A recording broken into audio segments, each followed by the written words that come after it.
You are listening to Castles and Cryptids, where the castles are haunted and the cryptids are cryptic as fuck.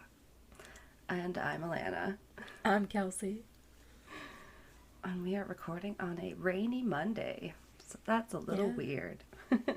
On this the end of this fine long weekend. Ooh, the thunder rolls. Yeah. Yeah, and now it's August. And happy August. Hope you guys are doing well in your summers. Hope you're just having a summer. Yeah. Enjoying every day as much as possible. Mm-hmm. Yeah. But here we do, because it's gone before we know it. Yeah. Ugh, my work is putting out Halloween decorations, and they're like flying off the shelves. Like, people are into it. It's crazy. I don't know. A lot of our clothing is also turning into sweaters and things, and it's like, really, like, the sweaters are right beside things that are like shorts and tank tops, and then you're like, here's a really thick wool sweater right beside it. Yeah, and we love Halloween. I love Halloween, but that's way too early now. Yeah. Hang on. Okay, that had to come out. Yeah. Man, but yeah, they love to market the holidays in North America. Mm-hmm. Yeah, Halloween and Christmas are two big, really long ones. They like stretch it out. It's like 2.5 months lead up, and then we'll probably have no more Halloween decorations by the 1st of October, because that's what happened last year. When it became October, we had not a single thing left in the store. And everybody's like, when are you getting your Halloween decorations? And we're like, we had them a month and a half ago. You were too late. Like... Oh, yeah. You missed it. Blink and you missed it. That's a great culture. Yeah. It's like a spend your cash culture. Mm-hmm. Oh. Damn. So, I'm so glad we're hearkening back to something a little bit more nice today and a little less chaotic and modern and stupid. I don't know. Yeah, this is coming out on August 5th. My mom's birthday. Happy birthday, Ginny. Yes, happy birthday. Our loyal listener. Yeah. Gotta love my family. We're kind of spooky. And they're very supportive, so that's great. Yes. Yeah, so definitely inspired this topic, which I'm still calling divination, and I don't even think I ever really looked up the exact meaning of that word. I know I didn't. I'm like, fortune telling. Yeah. So, hang on. The thunder's rolling and I have a frog in my throat. Yeah, man, this is fun. This is kind of fortune telly type of stuff, and it goes back. Mine goes back for a really, really, really long time, more than I thought. So yeah, it's pretty cool to learn about, and like you can definitely fall down a pretty huge rabbit hole. I think we discovered. Yeah, I had a lot of fun researching this. Oh yeah. Some of it for me didn't feel like I was still researching a topic at all when I was just looking up cool tarot decks. Yes, I did that. I did that the other day, just thinking about your segment, just going, because for probably 4 years now, I've been trying to find, either I want one of like the classic decks, like one of like the older style, like traditional ones, or I want one that's like very minimalist, like a black deck with either like silver or gold or like white, and then it's like very minimalist like style, and I kind of go back and forth. Yeah. I will look on Instagram. I can think of one that somebody's featured on their posts that might fit the bill. But yeah, we'll get to some of the traditional ones for sure. I think I scrolled through one day about probably 45 pages worth of Etsy results about tarot decks. And I still couldn't settle on one. So I probably looked at 500 decks in like over the course of a couple hours. But... Well, try and pretend to be surprised and delighted by some of the ones that come up. Because I didn't know some of the ones, the themed ones they have exist. So that, yeah, there's definitely, yeah, it's like anything. You can get, you know, some merch that's themed to a TV show or whatever, and yeah, all that kind of stuff. So yeah, I'm definitely doing tarot. Which I'm so excited about. Yeah, I'm doing tarot and runes because that's me. But yeah, runes I don't really know anything about, so no, I didn't either, and I do a little bit now. Hopefully, we'll pass it on. Yeah, with less banter than usual at the beginning here. Oh, well. I'll be able to fit it all in. Yeah, we'll keep it bandless because mine's pretty long too. We got a packed episode here. I mean, there's a lot to unpack, but at least it doesn't ask any super existential questions that we'll get hung up on. Yeah. That's funny. Did you know that tarot decks were invented in Italy in the 1430s? No, I would not have guessed in Italy. Yeah. I know, and then playing cards being that old. Yeah. Seems hella old even. Yeah. I have a great big vocabulary tonight. Hella old. Ye olden times. Ye old, you know, when people say like shoppy when there's two P's. So this is how it happened. Quote, by adding to the existing 4-suited pack a 5th suit of 21 specially illustrated cards called Triumphi, or Triumphs, and an odd card called Il Matto, the Fool. That is how tarot cards originally got born. Okay. Just added to the some were added to the main card deck, and so this was the first ever deviation from just the standard card deck, I guess. Interesting. And as far as tarot goes, anyway.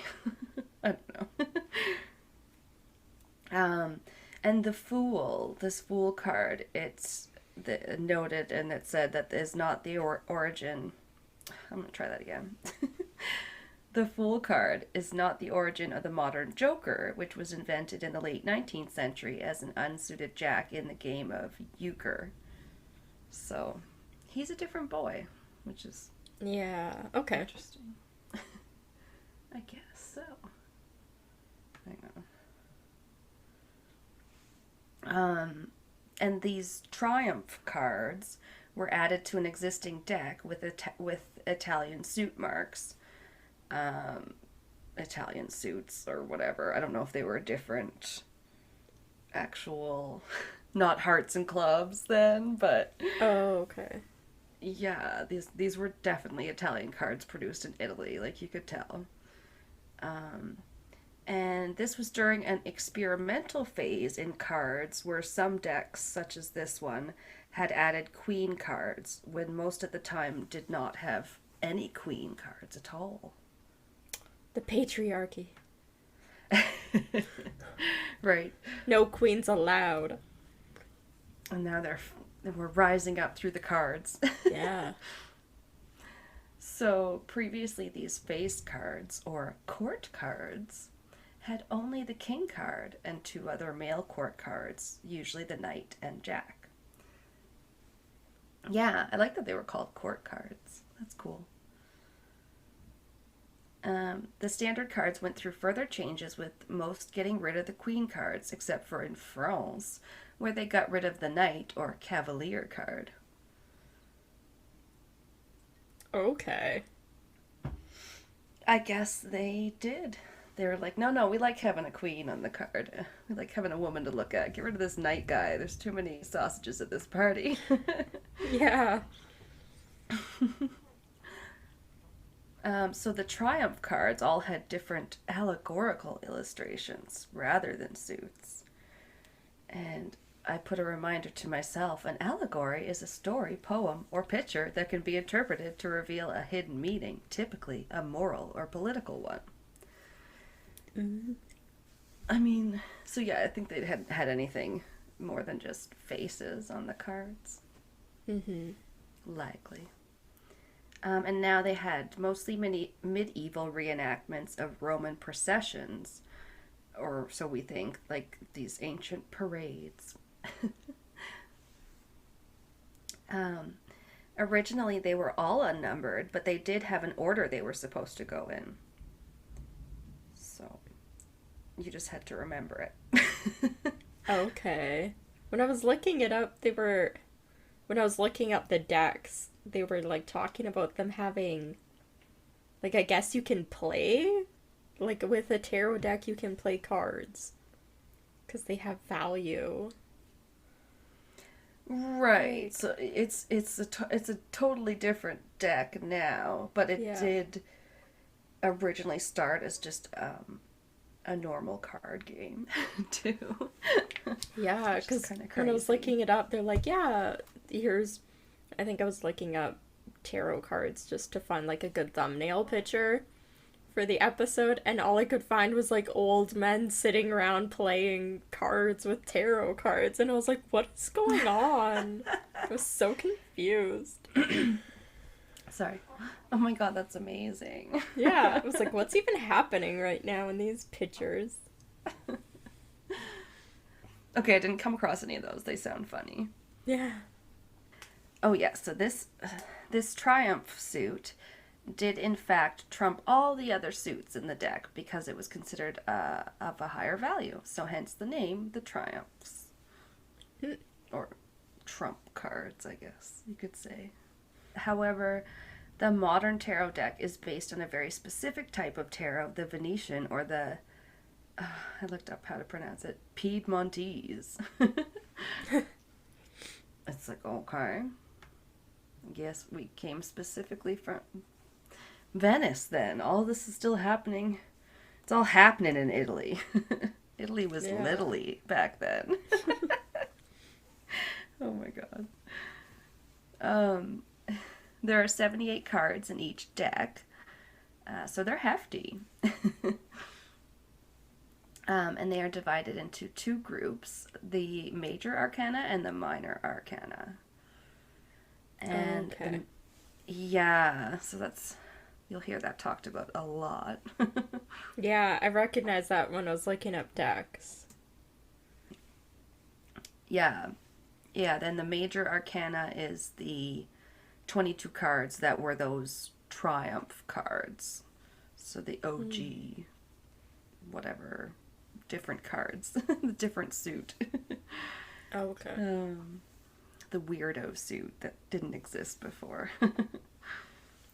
And the Minor Arcana is made up of 56 cards, so I guess that's more similar to an actual deck. But it's all the numbered suit cards, like the ace to 10 of, you normally have your hearts, diamonds, spades, and clubs, but for these ones you have like swords, wands, pentacles, and cups, and that sort of thing. Okay. Yeah. Which I think is just so cute and cool. I don't know. I like that it's just a little different. Yeah. So the lineup of the Major Arcana is made up of various forces, they called it, such as vices and virtues. Represented, we'll say. I'm gonna pull my page down. This is a long list. Okay, so here are the names of the trump cards or the major arcana. It starts with 1, the juggler or the magician. And then 2, the papist. Couldn't have named that one if you had I had $1 million question before this. Be like, is that like a monk or like religious person? It's a it's a female pope, I guess. Oh, okay. Tired of hearing about them popes right now. Anyway, he's so old it sounds like he might be stepping down because apparently his trip across Canada really tuckered him out. And I was like, wow. Like, can you imagine? No. The Pope's all out of tuckers. Yeah. All tuckered out. Well, he's pretty old. Yeah. That's true. Gotta elect a young Pope next. Come on. Ugh, wish they'd elect a young president, too.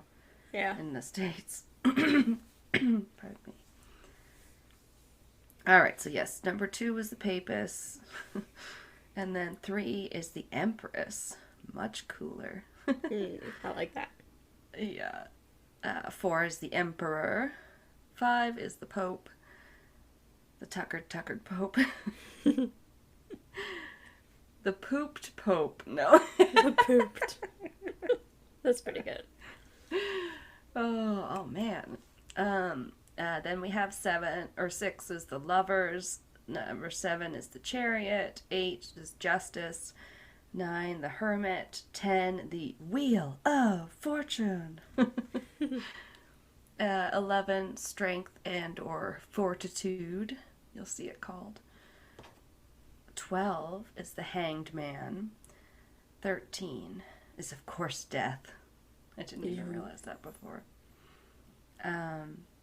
14 is temperance. 15 the devil. 16 is the lightning struck tower.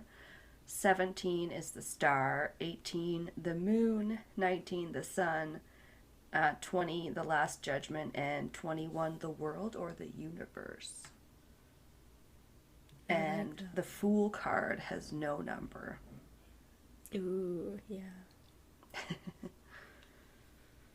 A man has no name.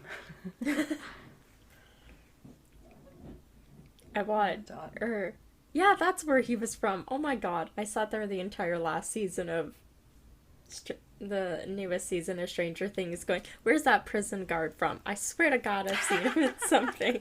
Fucking Game of Jacques Thrones. and Hagar. Yeah. I was like, I really liked him in something. What was it? Yeah, I probably would have had to look it up too. I think Pat pointed it out, and then I went, "Oh yeah, it is." Yeah.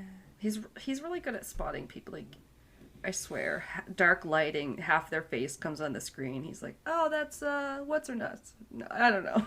Yeah. I'm pretty Sophie good. Turner. Yeah. Yeah. We're some real movie buffs. Yeah.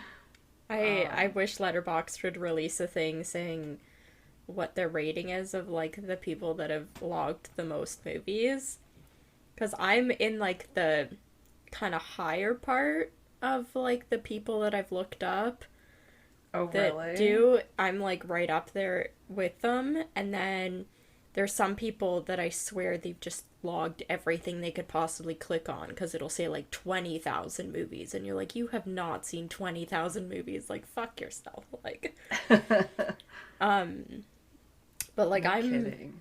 I think I'm pushing like probably close to 2,500 at this point. Oh my. Yeah. And it'll say like people of the week or whatever, and it'll be like they'll have like 2,500 or like 3,000.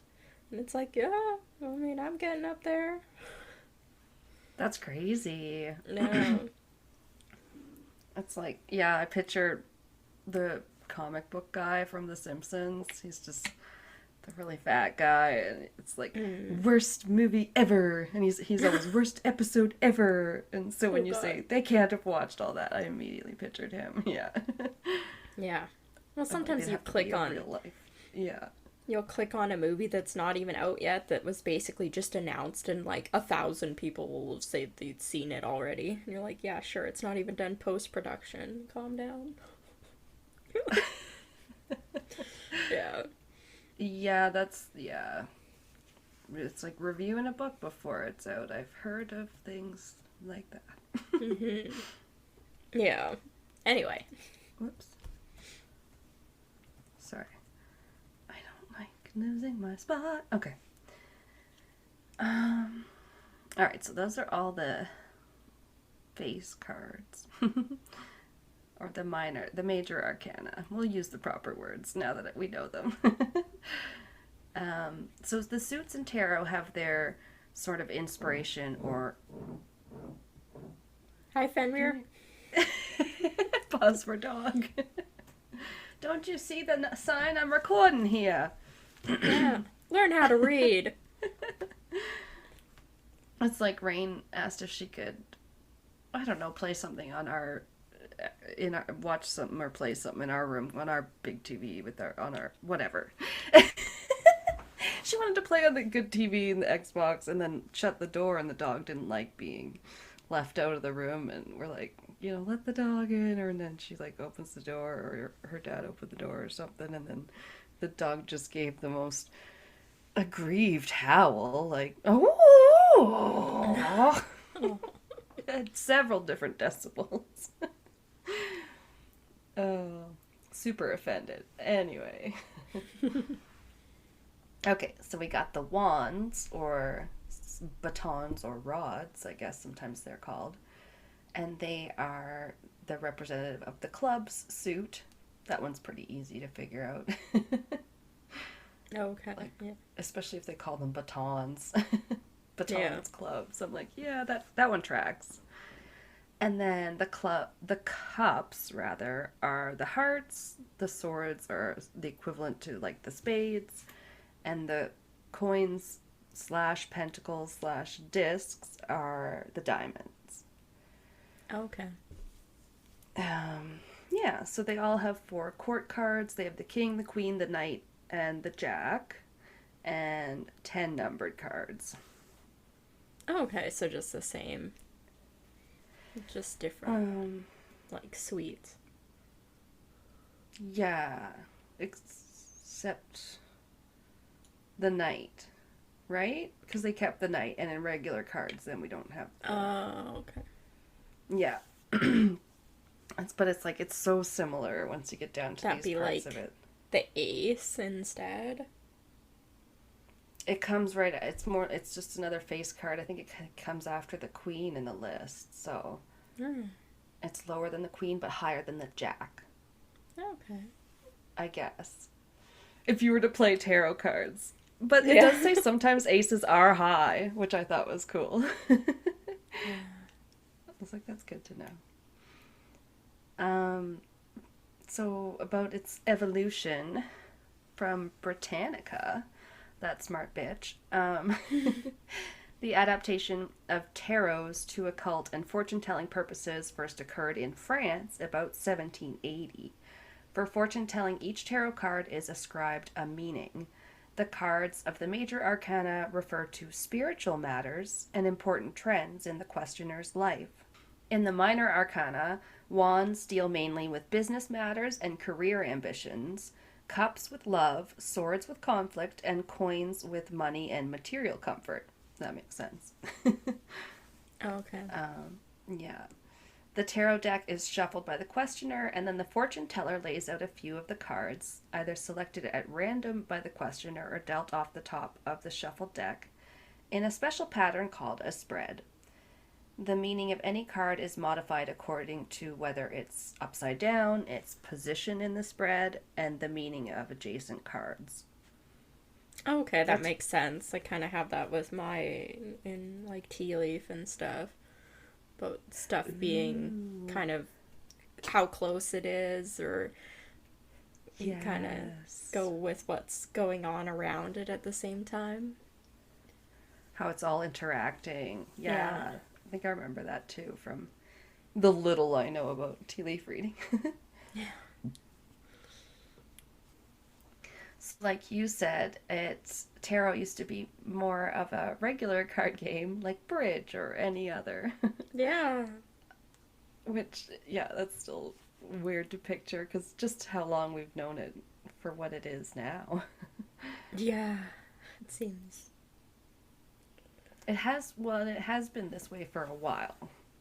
It got its first big glow up in the 1700s, when a Frenchman named Jean-Baptiste Ayet, I think, published a guide to tarot card reading. He published this under the pseudonym, this is even harder, Atella?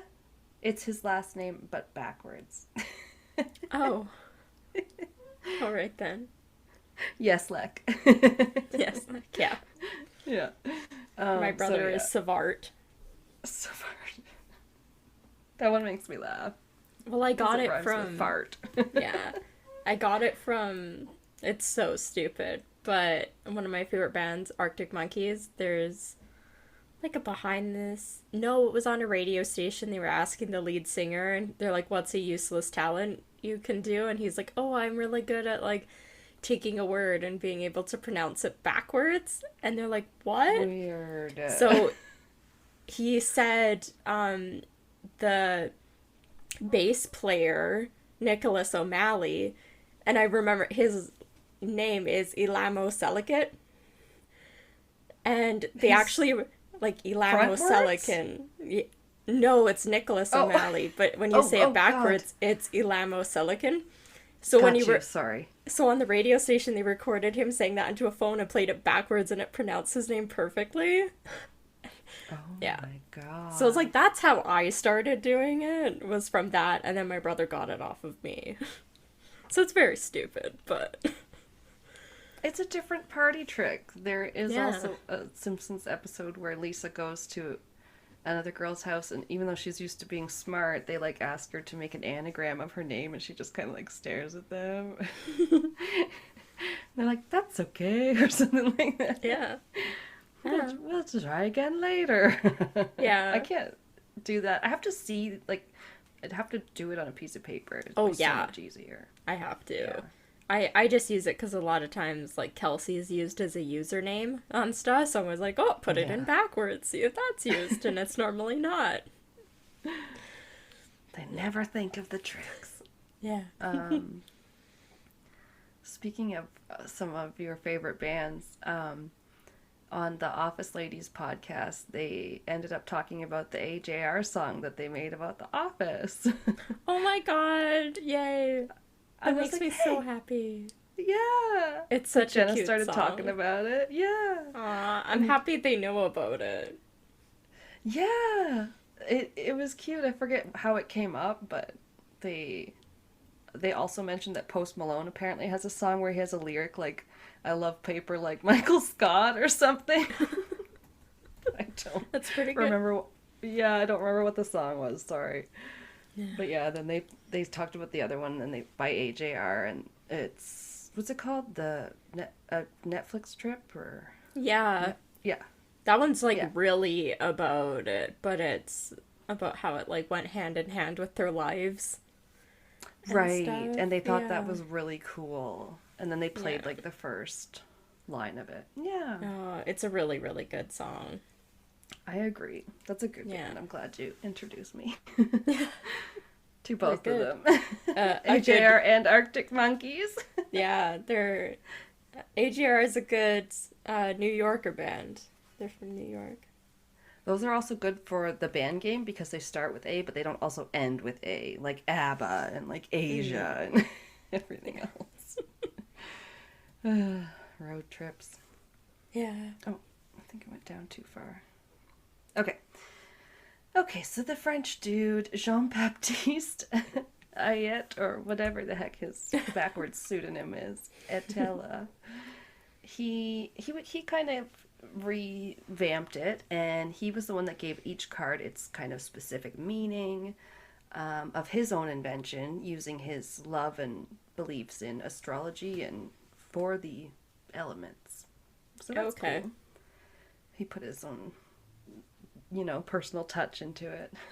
Yeah, I have that kind of with mine, where there's like one specific guy that they kind of say like decided the meanings of symbols, and like that's still basically what's used. Like, that's cool. Yeah. What a legacy. Yeah, right? Yeah, and this guy said he was also heavily inspired by someone else, the Egyptian god Thoth. That's how we say it, right? Thoth. Feels like you have a Yeah. speech impediment every time. Um, Yeah, I that was think the it's those. yeah. It's either Thoth or it could be Thoth. He's the god of wisdom, so call back to our episode 23 when we did Mysterious Mummies and Secrets of the Spanx. Yeah. Talk about that dude. Um, yeah, he assigned. He assigned. You know where I'm going there. He assigned the order they still use today. His version, or his like latest version, he did in like 1791. So still late 1700s. Yeah. Really no significant changes to it, I don't think, after that until 1909 when the Rider Waite tarot deck was first published. And that one's just a big old common one that's still used today, and that's the one my mom sent me. It's in this bright yellow package. Okay. It definitely does look like, it's not a modern one. You can tell, like, it's like, yeah, this came out in the 1900s. But like it's beautiful artwork and like bright colors and stuff, so it's pretty nice. I'm sorry, I should have maybe just uploaded the picture of that one, but I'm pretty sure I easy. know what one you're talking about. That's like probably the one I think of when I think of like, or when I was talking about the classic deck. It is. This Yeah. is the classic deck, I would say. Um, it was published by William Ryder and publisher William Ryder and tarot reader A.E. Waite, and it's just become one of the most commonly used and referenced one, and remains very relied upon to this day. Thanks, Mom. And now, of course, there are many, many different versions of themed and very artistic tarot decks. And there's still some that are super rare or old or valuable, that can go for quite a bit of money that I found on one website. One was called The Murder of Crows. Looked pretty cool. Oh. Yeah. It was sold out though. The only one they had that wasn't sold out was the Mantegna Tarot, and it was $200. Wow. Yeah, it's pretty hefty. But before we list some fun tarot decks you can get, including one that I'm just gonna list here called the really fucking obvious divination cards. Okay. I like that. Let's first talk a little bit about their sister deck, Oracle cards. Oracle Oracle cards, yeah. I didn't know much about these. cards. Yeah. It doesn't sound familiar. They're pretty new. I don't have exactly when they started to get used because, well, this would be very long if I went into all my impulses of research. But they are very similar to tarot. They're used for divination and guidance, consulted for life decisions, and all that jazz. But they tend to have a less rigid deck. They're more diverse and have different messages and meanings and stuff, and they just can vary a lot more. Okay. Apparently, there's no one way to make an oracle deck, so it's kind of like a have at her. But there's some examples. And a quote I have said, the cards may contain messages from goddesses, famous literary witches, or self-care tips. Okay. It's a little like inspirational post-its of Inspirations and affirmations. Yeah. Which is cool. And that some of them are actually pretty fun. I have a few examples of some of those ones. The amount of cards to these decks can vary, like as many as you want. So You could look those up on your next deep dive. Hyperfixation. And they're consulted almost exactly the same. Shuffle the card, pull one out for inspiration or insight, or start with a morning oracle card meditation where you're like sitting, holding the deck, not really thinking of anything, and clearing your mind, and then considering a question and meditating on that before you pull a card. Okay. And just interpret away.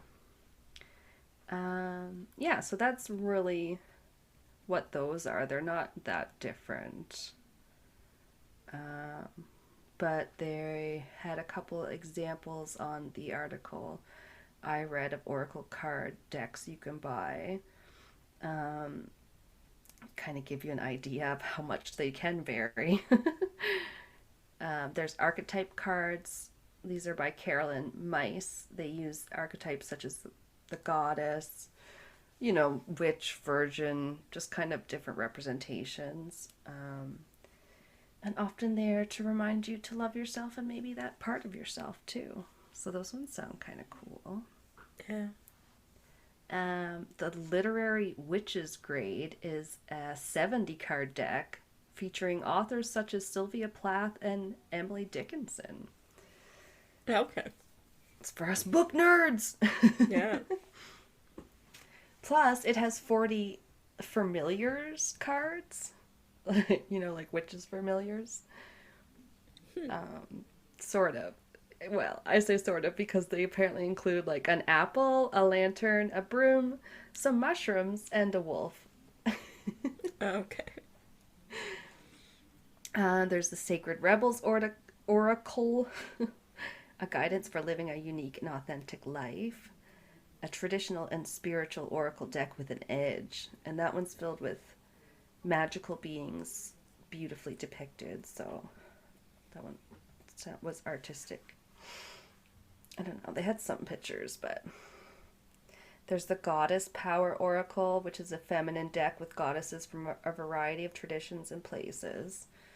That one sounds cool. I would buy that if it's got like Freya and a bunch of cool ass chickies. Yeah, that'd be pretty cool. Yeah. The Rebel deck was one of my favorites. It's the Oracle with Attitude. It's 58 cards with sass, such as these phrases. Don't believe every shitty thought you have. And stop texting, stop stalking. Sorry. Stop checking up on that person. Just fucking stop. Oh my god.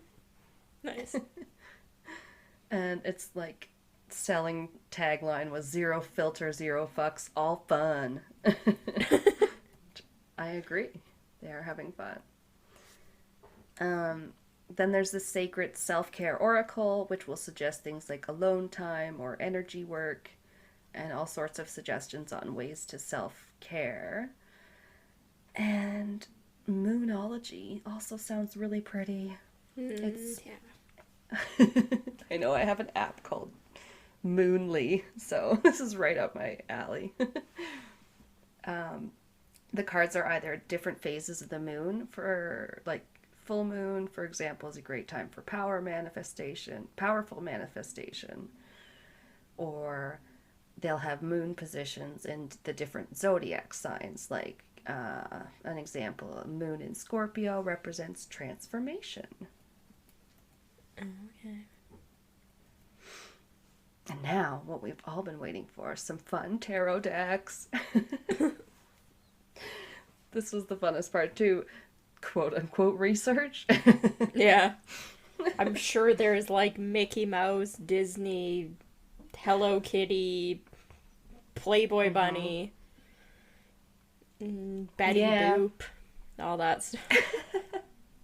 Ooh, that's funny. You should say that. My mom likes Betty Boop, but I didn't run across any of those. Oh, I more wrote down the ones that of the lists I looked at, I personally liked the most. oh, okay. There was a Disney one, but I left it off the list. So know that this list is a little bit skewed. There's the Golden Age of Hollywood. Ooh. I know. They're just, that sounds like pretty pictures. Marilyn Monroe and the like. Yeah. I hope. Oh, Carnival. I don't know. It's an HBO show. I guess I maybe wouldn't necessarily buy this, but I like HBO. I feel like I tried to watch it and I didn't get into it. I think it's French, and maybe that's why. It was hard to find a download for it or something. Oh, Carnival. Okay. I know what that. I know what show you're talking about, though. Yeah, I've heard tell of it. Yeah. This one I had not. There's a deck that's based on Dark Shadows, a 1968 soap opera. Oh, okay. I'm just curious what that one all looks like. Yeah, it's not the movie they made 9 years ago with Johnny Depp and everything. No, but it sounds like a horror movie. Maybe that's why I was attracted to writing it down. I don't know if I saw that, Dark Shadows. It's not great. Yeah. I'll have to tell you. We did see a couple of okay ones in the last couple days. The Extreme Haunt one. I think I told you about that. Oh, and we just watched The Cursed today, which was like a creature feature. Scary movie in Victorian times. Coming after them and eating everybody up. It was pretty good. Oh, okay. I don't know if I've heard of that one. Yeah. It was The Cursed on the Prime? Maybe. Okay, so you can also buy a Game of Thrones tarot deck, of course. Yeah, of course. The Hobbit or the Lord of the Rings decks. Makes Can't sense. have one without the other. Yeah. The horror movie Monster Tarot. Okay, I would probably like that. Okay. Mental note. But I'm not surprised. There's Star Trek. There's the Tarot of Oz. Tarot of the Witches, which was featured in a Bond film, so it's also called the James Bond Tarot. Okay. Yeah, I thought that's kind of neat. And the Nightmare Before Christmas deck. 100%. Yeah. 100,000%. I know, that one sounds so cool. I'm gonna look it up, like, immediately. I'm surprised if you haven't heard of it. But anyway, I don't think I've ever seen one in the flesh. I have a Monopoly game. I have little pop characters. I have mugs. I have shirts. Yeah. Okay, so there's one more on the list while you're looking that one up. There's the Stranger Things tarot deck. Okay. Oh yeah, that one looks cool. Oh, guess who's I quickly looked it up and I think the Empress was 11. Okay, that's pretty cool. And the Fool was it was Will. And I was like, oh. I was gonna say Steve.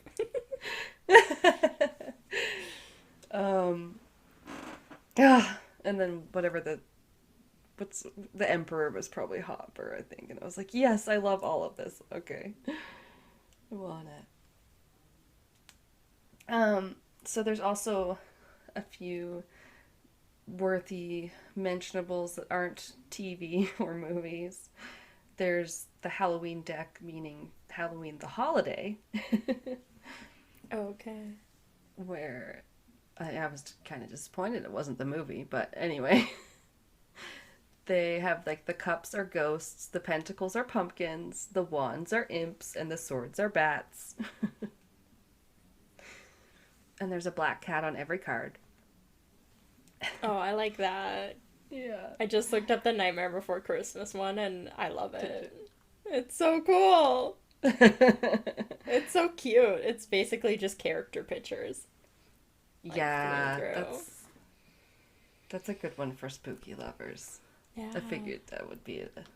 See, what I want to do is I have, like, a set that I would use, but I want a set that I really, like, just the picture of, and then Mm-hmm. I want to have it laid out in like the 52 or whatever, and then I want to get it framed with it so it'll be like in Ooh. 2 panes of glass with nothing in the background, and then just like a black border and hang it on the wall.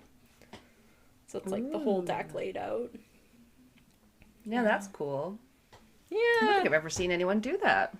Yeah, I've wanted to do it for like a few years now. I've just had a hard time finding a deck where like I like more than like a third or a couple of the cards.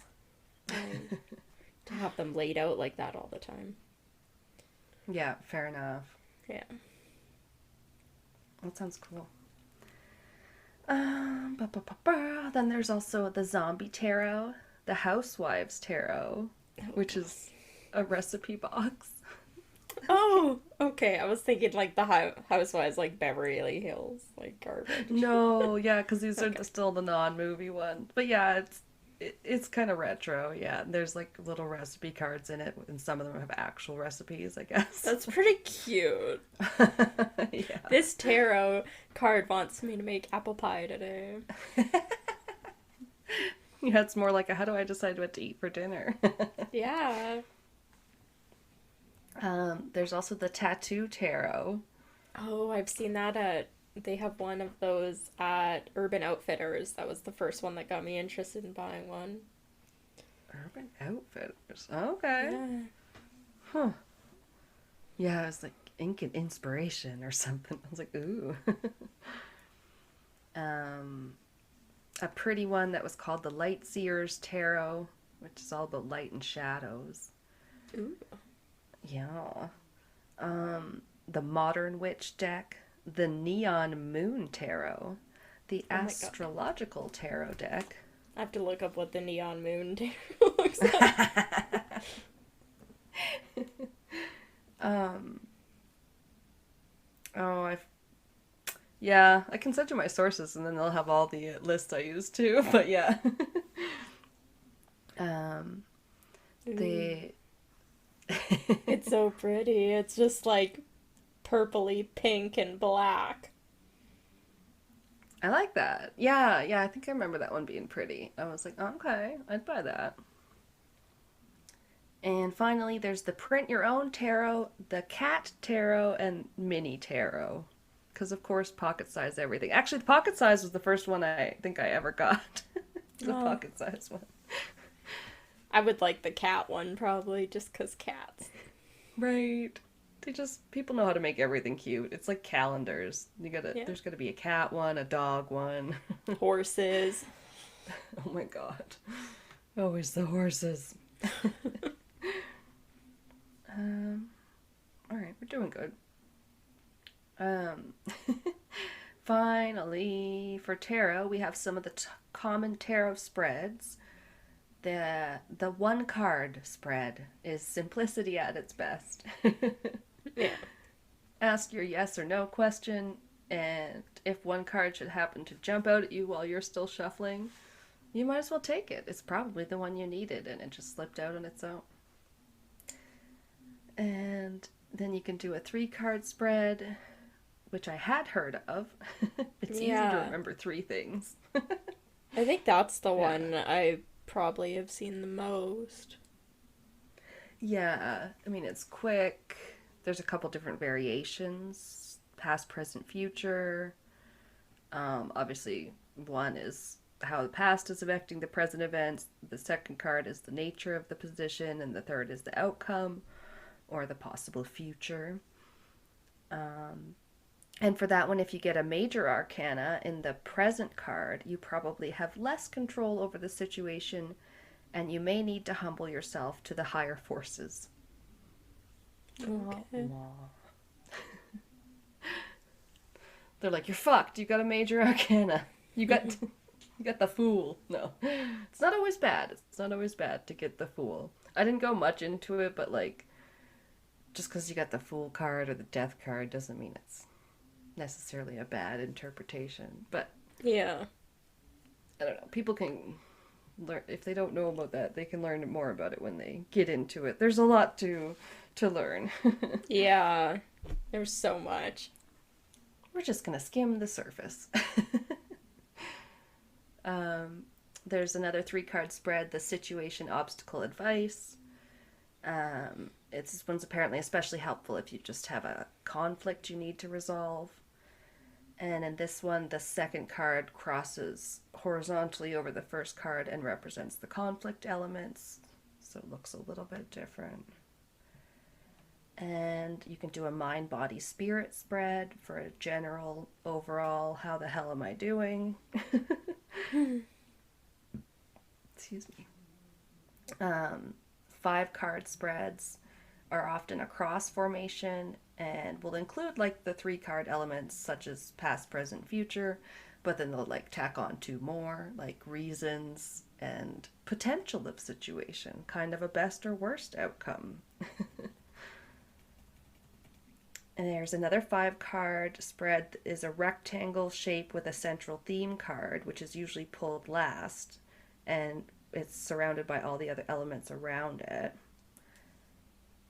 And then the biggest spreads for those most burning questions can be up to 10 cards, like the Celtic Cross.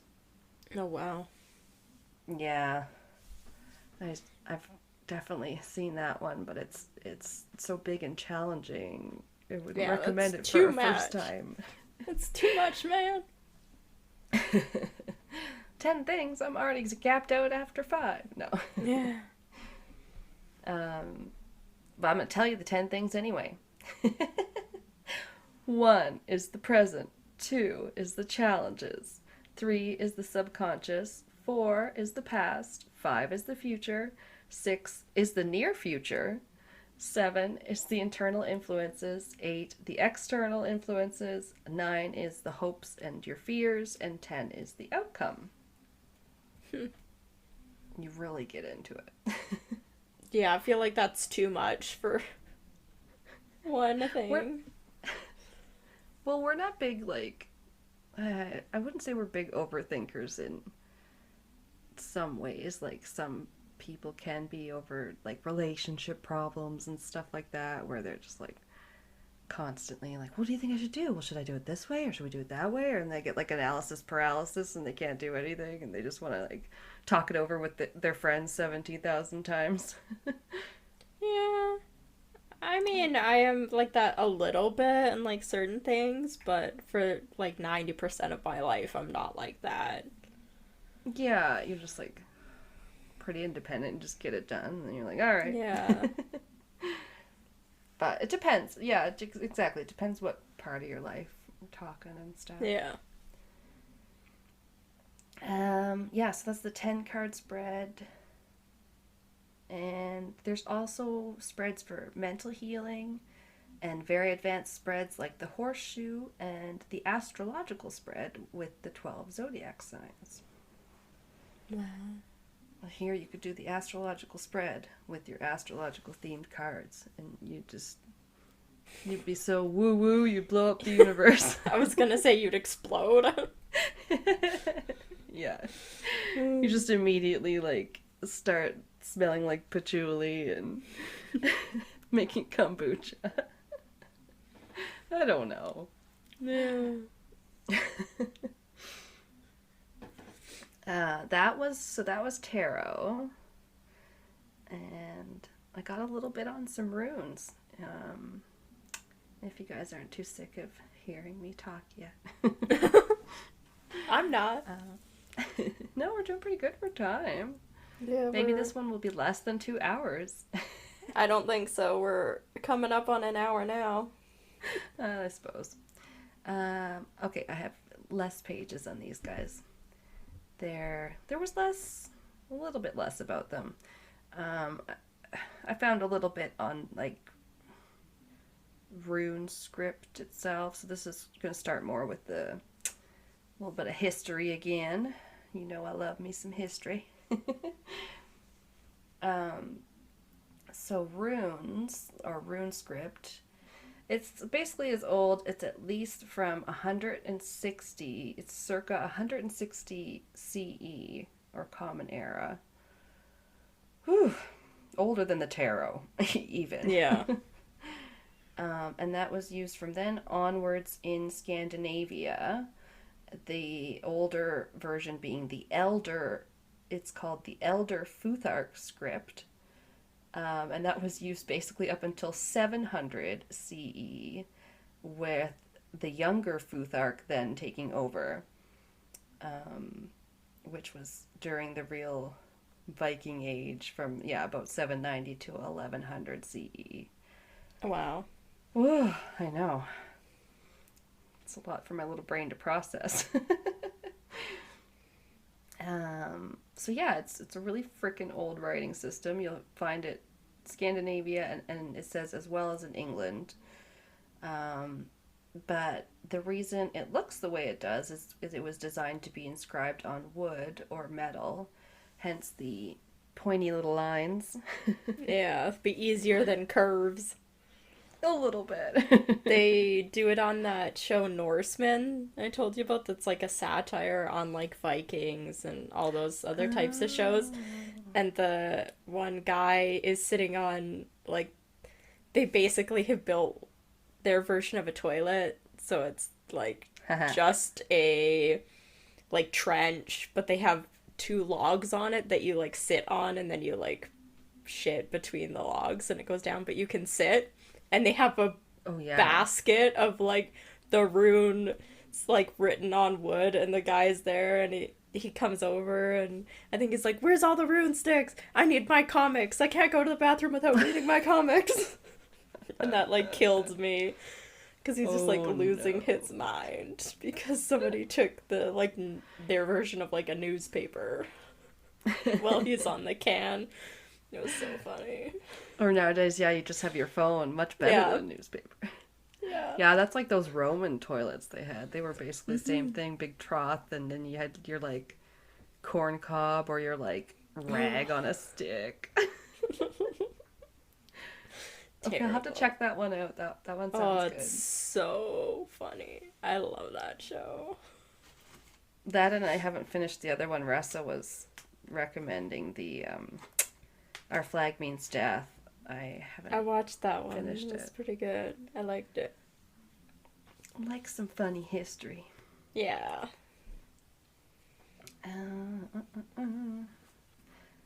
And a fun fact about those little vertical lines, they're called branches or twigs. So you find rune script all over many large rune stones throughout that were erected throughout the Viking Age all around Scandinavia, and it's like the only remaining writing we have of that time that's original. It's survived from that time. Okay. It's pretty cool. It can also be read left to right or vice versa, and the asymmetrical letters just get flipped when you're doing so. Really? Okay. That's apparently. Cool. I have no more information on that. Wow. Okay. Well, I did have to think about it for a second. It's like the asymmetrical letters get flipped, and the other ones, they're symmetrical, so they just need to stay where they are. But why would you make it confusing so that it could be read either way? Yeah, that's very strange. I don't think I've ever heard of that before. Yeah, it's usually like culturally, or like, a language is read left to right or right to left. Not both. Each rune has a phoneme or speech sound. It also has its own name, a noun. This is the worst sentence ever, and I rewrote it in my own words because the original was even worse. A noun that started and sometimes ended with the same sound the rune is associated with. These are confusing, and I apologize. But it's basically like a letter. I mean, they each have their own sound and their own name and whatever. So the oldest known definitively runic writing was from Denmark, dated 160 CE. It read Harja, I think is the phonetic, the way they just spelled it out here. And it means comb or warrior.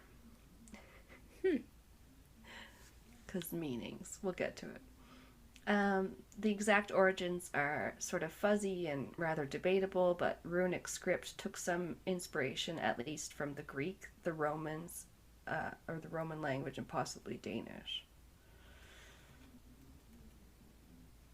The elder Futhark is made up of 24 characters and is named after the first 6 characters in the alphabet. And the younger Futhark was when it was modified around 700 CE, which was to adapt to Old Norse that was being used at the time. And they ditched 8 letters of the original alphabet, among other changes. Oh, okay. Brightened it up. And it's kind of cool. In Norse mythology, Odin gained the knowledge of the runes by sacrificing himself to himself on the Tree of Life, Yggdrasil, aka the tree of which no man knows from where its roots run, or the windy tree. He impaled himself with his spear in the heart, and he hung there for 9 days and nights. Then he was granted the ability to use the runes to grant power to others, to bless, or to curse, or to raise the dead. Or to raise the dead. He's already pretty powerful. We'll just give it more. He's proved himself pretty badass. Runes were often inscribed into rune stones to commemorate a hero or an ancestor. Rune masters were regarded very highly, up there with sages, mages, and magicians of all sorts. The knowledge was restricted to nobility, etc., so makes sense. It stayed with them. The runes were said to be from the Well of Erd, the source of fate. And, quote, the Norns used these runes to carry that fate up the trunk and branches of Yggdrasil to the 9 worlds amidst its boughs. I love it. Yeah. Rune casting as divination was documented by the Roman historian Tacitus and appears later in the Norse Eddas and sagas. So it does go back a while, the divination part, but that's what we're getting to. The rune staves, or the rune sticks, as you mentioned. Yeah. These were probably like the earliest form of runes for casting or divination. It said, quote, they cut off a branch from a nut-bearing tree and slice it into strips. These they mark with different signs and throw them at random onto a white cloth. Then the state's priest, if it is an official consultation, or the father of the family, in a private one, offers prayer to the gods and looking up towards heaven, picks up 3 strips, one at a time, and according to which sign they have previously been marked with, makes his interpretation. Okay. It's from learnreligions.com, and it's, one of the only, known writings of how it was done, I guess. Going down. So, for reading them yourself, any modern person, pagan, witchy type, or whatever, anyone who's curious can give it a try and add it into their divination dabblings. They are very similar to tarot and the oracle cards. They're tools of guidance and self-learning. Definitely not for exact fortune telling or showing the future. Vikings had seers for the purposes of seeing their fate, because they really believed in fate. Yeah, that was left up to those people. That's a whole nother story that we'll have to do one day. Yeah. Every time in Vikings when they just licked that guy's palm, I just cringed inside. I was like, no! Yeah. Stop licking his dirty hand. I know, I almost fell down a rabbit hole. I was being like, ew, yeah, I remember they had a seer, but they licked his hand. Oh yeah, okay, gross. Yeah. So yeah, you just ask the runes a question while you're holding them in the bag or whatever, and then you can lay them out one by one, or you just cast or throw them out. You can use a white cloth, as they mentioned in the quote earlier. both as a stark background for clear viewing and as a sort of magical boundary for protection. Or throw them right on the floor, like, you do you. It doesn't really matter, it said. You can make your own set of runes by using wood from a nut-bearing tree. Oak, hazel, pine, and cedar work well. Then carve, wood burn, or paint on the rune symbols. Some are just made with small, smooth stones. That's a tongue twister. You can even get crystal runes made out of rose quartz and amethyst. Ooh. Oh yeah. Cool. Sounds pretty. Just like in tarot, there are variations you can do, like a 3-stone cast, a 5-stone, etc. And if you do a 9-stone cast, and you should, because 9 is apparently very important in Norse mythology, you close your eyes and grab out 9 runes, toss them onto the cloth, take note of any that are face down. They will have meaning and maybe issues yet to come to pass. The closer to the center of the cloth, the more relevant the issues are, and the further away from center, they're less important. And for meanings, each rune can and does have several. Like Ewa's is a horse or wheel or luck. Can be any of those. Which, just adds to their mystery, don't you think? I don't know. Kind of reminds me of Chinese language. That shit can have all different meanings too, depending on how it's pronounced. Same word.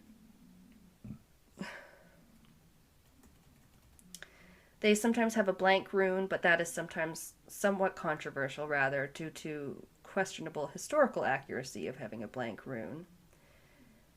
And some sources actually say that the word rune means mystery or secret or whisper. I couldn't verify those particularly. Oxford Dictionary does concede that one of its meanings is a mark or letter of mysterious or magic significance. Okay. But this was interesting too, their explanation of the word from NorseTradesman.com. Rune, or rune, runa. Rooney! Rooney! Oh, I had to include it. it's a Rooney. As the root word, blah, blah, blah, blah. I'm sorry, my mouth is dry, I ran out of water. Root word. Runi runa, as the root word appears in several ancient dialects, has a unique sense about it. Each one of the terms used over the centuries has hinged on the idea of both speaking and of mystery. Runa, from the Gothic, translates more closely to secret whisper than anything else, while Rin in Old English translates to secret writing. In the Baltics, rune, or run, maybe R-U-N, means speech, and in Lithuanian, runati means both to speak and to cut with a knife. Possibly an early way to address the carving of words into stone or wood. I thought that was a little bit fascinating, especially the part about just cut with a knife, carving of woods. The connection is there a bit with the carving into the stone and wood. Yeah, I don't know. Yeah.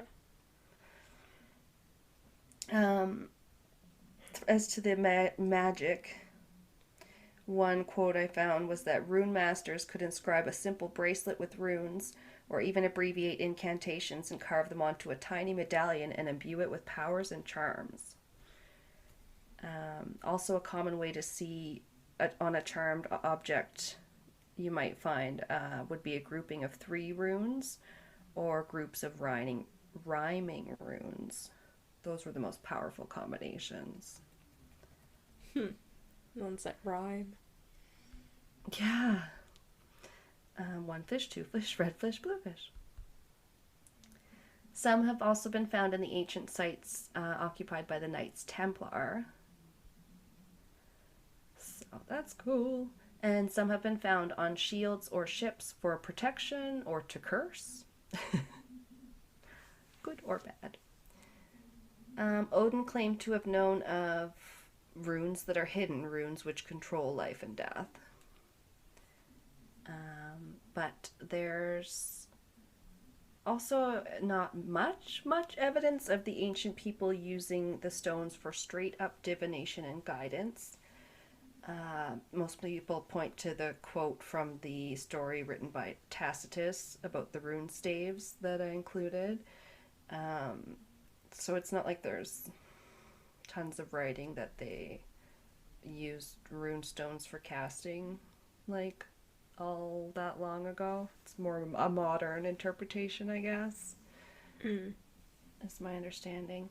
But it did say that they Vikings liked to cast lots, draw straws for choosing all sorts of stuff. So I'm guessing if they had some more free time like we do today, they might have used them for just plain figuring out who their boyfriend was going to be or whatever. Yeah. And that is my case. Wow. Fascinating. So much. It's fun. Oh. And now a word from our sponsors. Sponsor us, sponsor us. Some rune set. That'd be pretty cool. Ooh, and I have a set of tarot cards, and then Pat has a set of runes, so we could do that for our Patreon video. Welcome back. You are still with us. We love you. Yeah. I have some experience having my tea leaves read with a lady that my mom used to work with at King's Landing, but I don't think I've ever really tried it myself. So I'm fascinated. Yeah.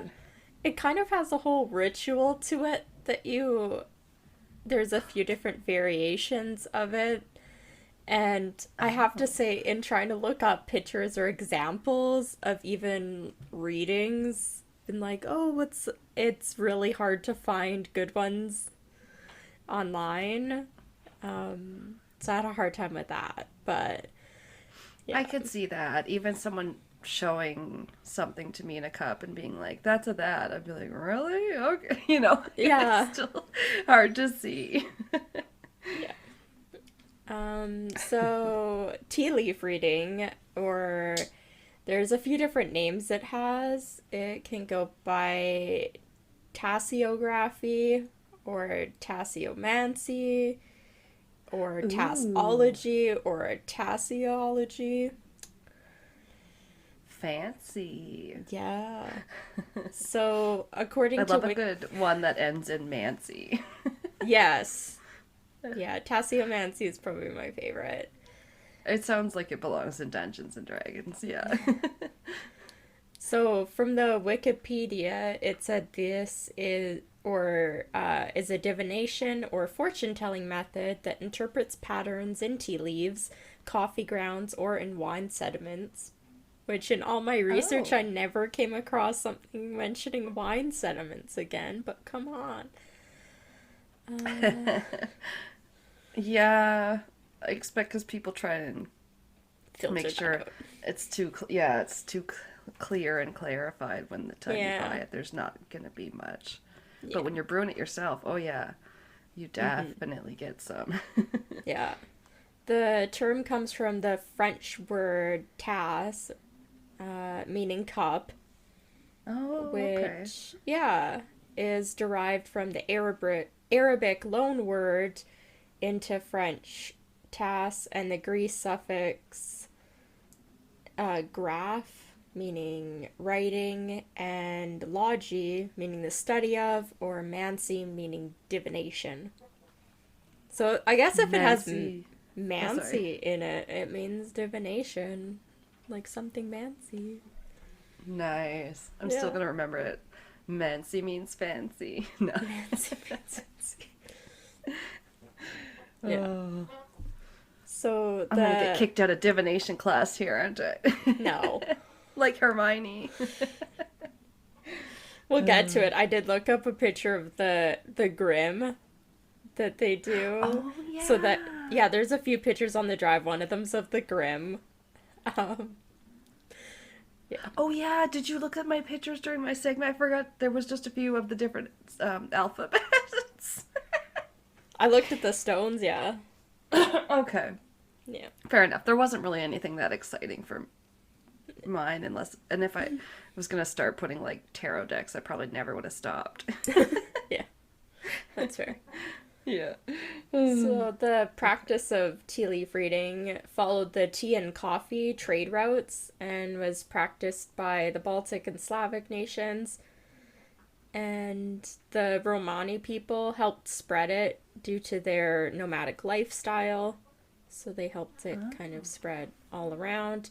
And because of this, the exact origins of the practice itself are unknown. And there's many different regions that practice it with so many different variations. That's cool. Mm-hmm. I would So it want to doesn't. hear all the different places, different little versions. Yeah, it. I didn't really run across like specifically saying like this version is this group. It's just kind of like different. Every source I looked at had a slightly different way that they said to do it. Oh, okay. Yeah, it's like when you're like, you're hanging with friends or something, and you're like, oh, you ever play that game? And you're like, yeah, but we called it this, and we did it this way, and it's just all Yeah. slightly different, yeah. So because of the it not really being pinned down to a specific region or group, it did say, at least on the Wikipedia, it's not considered to be something called a specific closed cultural practice. So basically means that performing readings isn't actually considered any sort of cultural appropriation, which I feel like people have talked about with this before. Oh, they like it because it doesn't take from any Yeah. particular culture? Okay. Yeah, Okay. you actually it's not really offending anybody by doing this because it doesn't belong to any too much to any specific group. Aw, yeah, it's the world. Yeah. That's cool, because people, yeah, that's one thing that people can get so greedy about, and you don't hear about things like that. It reminds me of how Volvo, like, just didn't patent the seatbelt and was like, we just would rather save lives, actually. Yeah. Yeah, so it doesn't really belong to like a specific religion. But it did say, at least on Wikipedia, that it is oftentimes traditional to ask permission from a Romani elder as a sign of respect, which is pretty cool. Oh, okay. Yeah. Good to know. Western tasiography can be linked back through medieval European fortune tellers who developed the practice through readings of splatters of wax, lead, and some other molten substances. Ooh, splatters of wax. Splatters, yeah. That stuff is so fun. I don't know why. It's just so fun to interpret it all and like hear Yeah. about all the different specific ones that people do. Yeah, wax, metal, and Yeah. like why do we do these things? Right? Trying to find meaning and everything. I must know what happens. Spoilers. I need spoilers. Yeah.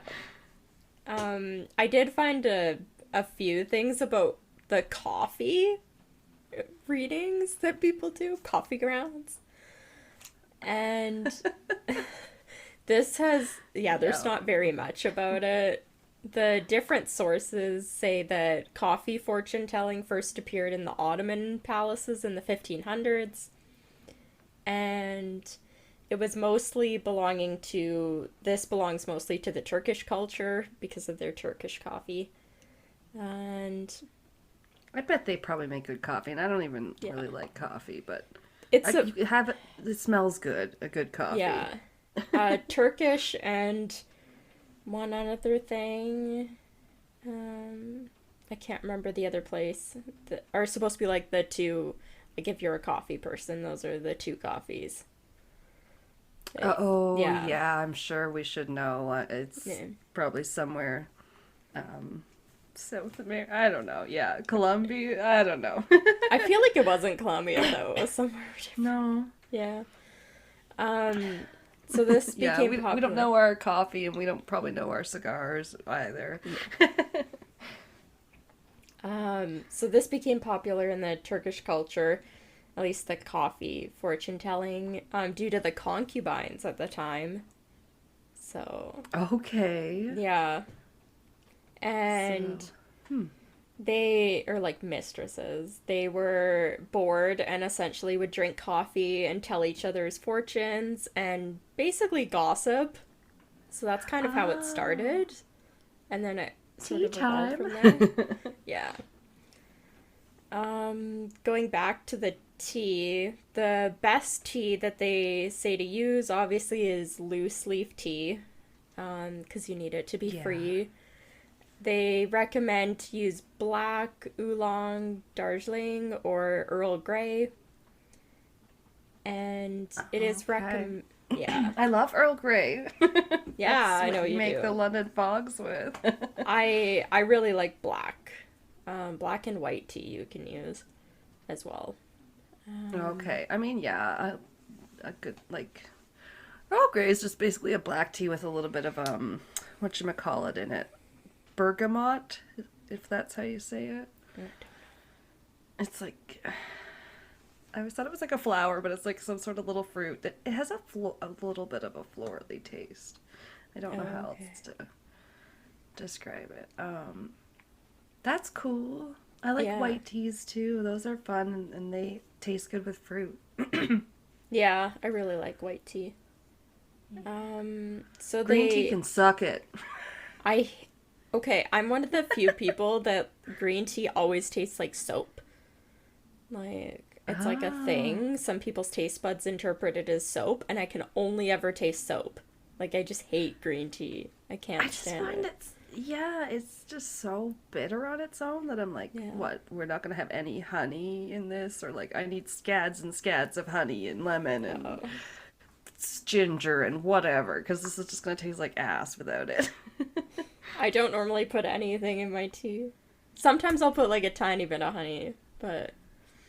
I mean, that could be a whole debate. My mom's mom used to say that ladies don't put sugar in their tea, only little girls, or something like that. But I also We've come drink a long way. I also drink coffee black, so I mean... Oh, okay. Yeah. Black or with some milk, that's it. Yeah. Wow. Pick your poison, I guess. Right. Yeah, so those are the ones they recommend to use. They say don't really use one that contains any sort of flower buds or petals, or I assume fruit or anything like that, like dried fruit, like some of them do. Because those real chunky ones, like David's teas, Yeah, because you need like uniform leaf shapes and sizes, and those will help clump together to create the clearest symbols that you can interpret. That makes sense. I guess the other stuff can be just kind of distracting. So, generally the person who wants their future told, or a question answered, if they're doing this as like a two-person group, is normally called the sitter or the consultant. I'll call them, I think, the sitter throughout, just because it's a little easier. You don't want them to sound like a John Grisham novel? Consultant. Well, the consultant seems like you're asking the other person to interpret your tea leaves, so would that not make them the consultant? Yeah. Right? That got confusing to me. Yeah, maybe it's got a different meaning nowadays. Yeah, so I think most of the time I say the sitter is the person that's asking for the reading, and then the other person will be the reader. Just because that seemed easier out of, like, the names that they were given. Okay. So there is Encyclopedia of Occultism and Parapsychology. That's the 5th edition, volume 2. Okay. The 5th edition. Yeah, 5th edition, volume 2. It was edited by James Gordon Melton. And this notes that this is part of the ritual. After a cup of tea has been poured without using a tea strainer, the tea is drunk or poured away, and the cup should then be shaken well, and any remaining liquid drained off in the saucer. The diviner now looks at the pattern of tea leaves in the cup and allows the imagination to play with the shapes suggested by them. Yes. Yeah. This sounds very familiar with the the saucer turning, draining in the saucer. I've heard something like that. Yeah. I'll make it. It's like, drink it up. So, one of the things I read said that this description or ritual that Milton describes of pouring away the tea and then shaking the cup are normally, it's rarely used. Most readers ask the sitter to drink the tea and then swirl the cup in order to kind of spread the tea leaves. Oh, yeah, he said pour it first and then... Well, he said to... took the cup over. Yeah, he said basically drink it or just pour the tea out and then shake the cup. So it's like, wouldn't it just fly everywhere? It'd be so messy. Yeah, I cannot picture that going well. No. I can't picture it at all. What? Another one of the things I read said there's 4 different versions of rituals. I kind of go into all of them in different parts. Wow, nice. A lot of things talk about using your left hand, but it doesn't really say why. This one says using the left hand to swirl the cup 3 times, invert the cup on the saucer and leave it for about 1 minute, then rotate it 3 times. Turn the cup back upright, positioning the handle due south. So that's very important. It's mentioned in almost all of the rituals. So the handle should be due south. Oh, I've heard of the turning it around, Yeah. At least, I think I've heard 3 times at least, yeah. I remember there being definitely a sort of ritual about it. Yeah, that's... Yeah, so there's a thing about where the tea leaves sit in the cup, and if the handle of the cup isn't positioned in a certain way, then you may not have the right reading of the symbols in it, and where they kind of fall in the different areas, if it's not turned in the right spot. Damn. It's like looking for constellations. Right? With this, the tea leaves should all be stuck in a variety of shapes and clumps, clusters all around the cup.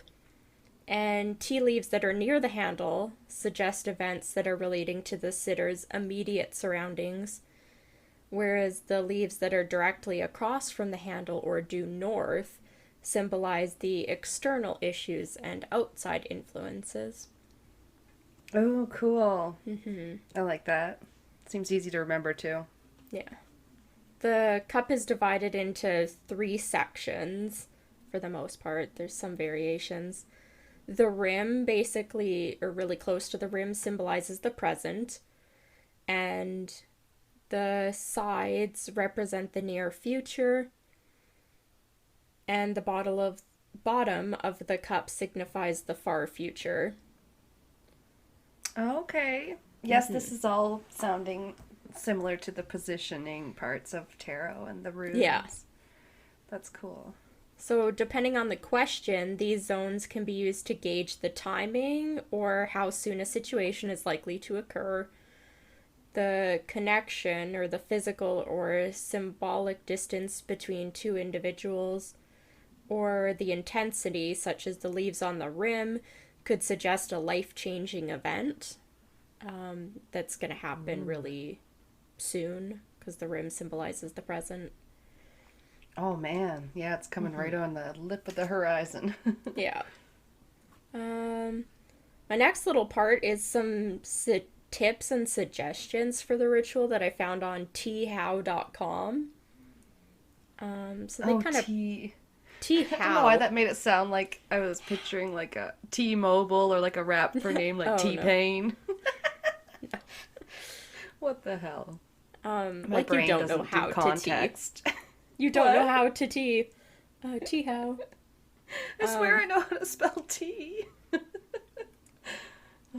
So they said I couldn't find the person's name. I think this is more of a blog that this person runs. Oh, okay. So this is what he had typed up. It said, let a pinch of tea steep for a few minutes, pour boiling water into the cup, and cover it with a lid or a saucer, and let the tea leaves steep for a few minutes. Drink the tea, but leave a teaspoon or so of it in the cup. Don't empty it completely. Take the handle of the cup in your left hand and quietly ask for help to read your future. Now swirl quietly. Yeah. May I please have some help? For me. Now swirl the cup in a counterclockwise direction to spread the tea or coffee. Take a saucer and invert the cup on the saucer. Leave the cup on the saucer for about a minute so all the contents of the cup can drain away. Slowly turn the cup up from the right. Now the tea leaves are ready to be read according to the salient rules of tasseography. I don't know what the salient rules are. I think everybody's like, my way is the right way. Yeah, it was very much that way. He also did include some tips to consider before reading, which were pretty good. Oh, nice. It said that the ritual to read tea leaves is quite important, and it allows the reader to align themselves with a greater power, and allowing them to guide the reader, who's the one that's going to be interpreting. This ritual should only be completed by the person who wants to have their future read. In case you are the one, so if you're the one that's going to be reading the leaves for someone else, then this other person should be completing the ritual. So you shouldn't be touching anything. Okay. Sorry. That's that's like with the tarot cards, how the questioner, they sometimes call it, is shuffling the cards and putting their question in. And there's like, you don't want any taint from any of the readers' influence. Yeah. Yeah. Yeah, sorry. Couldn't get that out. So they also had some steps to take before you start the process. This guy just had everything on his website. It was pretty good. They were like, make some cookies to go with the tea. Right? No, not quite. It said try to clear your mind of any thoughts and trust your first impressions. Don't second guess yourself and let the process guide you. Don't try to rush the process and let it come to you naturally. Calmly examine the shapes of the tea leaves and how it is distributed. Don't try to force an answer, and observe the tea leaves in depth and let the answer naturally appear to you. When looking at the tea leaves, try to discern the shapes and figures of how the leaves clump together, and observe how your instinct is trying to guide you. Don't read the leaves in a time-bound manner. So don't try and, like, if it's not coming to you, then it's just not coming to you and it's not going to happen. Don't try and set a time limit. I gotta fill the dishwasher. Yeah. Basically. Like, no. So it says leave space for ambiguity, and tea leaf reading provides indications, and the meaning of the indications changes based on the content. So now the sitter should calm their minds while holding the cup and contemplate the questions they want to ask. The handle of the cup represents the consultant or reader, the sitter in their respective spheres or residence. And so that's basically their house. Like, the handle represents the house. Yeah, like themselves. Yeah. Okay. And it's it's the south point of the compass, and the fixed point denotes the letters to the sitter, so what's going to be coming to them. Nice. Yeah. Give it to me. It can also mean journeys away from home or the residence of the sitter. So they talk about, like, if there's, I believe it's birds if birds are coming towards you, it can mean like you're gonna receive like something, or if it's going away from you. That's why it's important to have the handle in a certain way. Yeah, yeah. Yeah. I like that with the birds. I have a bunch of the symbols. It was kind of cool. Nice. So the symbols in the cup, which appear near the handle, stand a greater chance to be fulfilled. And the prediction is based on the meaning of the symbols in context to their position in the cup, as well as the other symbols around them. For example, bad omens can be offset by stronger good omens, and alternatively, bad omen can be strengthened by another bad omen. Yeah, okay. Like a circle of influence. Yeah. I do have a couple pictures on the drive. There's a picture of a zodiac cup, which shows like the zodiac signs. So some people use that. It has a cup and a saucer. And then there's another one that people kind of just use it for different areas. So like there's just like male, female, moon, that kind of stuff. Yeah, to on have it. the symbols Luck. is cool. Yeah. I remember, if you have someone see a symbol in your cup and be like, oh, I might see a tall, dark, handsome person, and then you get all excited hearing that. And then, if you just have the signs already there, and then you could just have a symbol next to the sign or whatever. Yeah. On top of it. Cool. So, most often for tea leaf reading, there is a white cup that's used. It's just any plain white cup. And some methods use the positioning of the grounds or tea in the cup. And there's these marked cups that we kind of talked about that show lines or decorations, different designs on them, or even the zodiac signs. The zodiac one seems to be pretty common and popular. They just look cool too. Yeah. Okay, yeah, I see one just has the zodiac, and then the other one it looked like the zodiac plus a bunch of other symbols, like you said. Yeah. Yeah, they're a little hard to see. Those were the best pictures I could find. I will buy one. Yeah. So, for coffee reading, the bit that I was able to find out... Oh, this is where I said it. It's traditionally practiced with Arabic or Turkish coffee, as they produce a very thick sediment. Arabic. Duh. Yeah. I have heard about those beans. Yeah. Okay. So the coffee is drunk, and then the sediment is allowed to settle.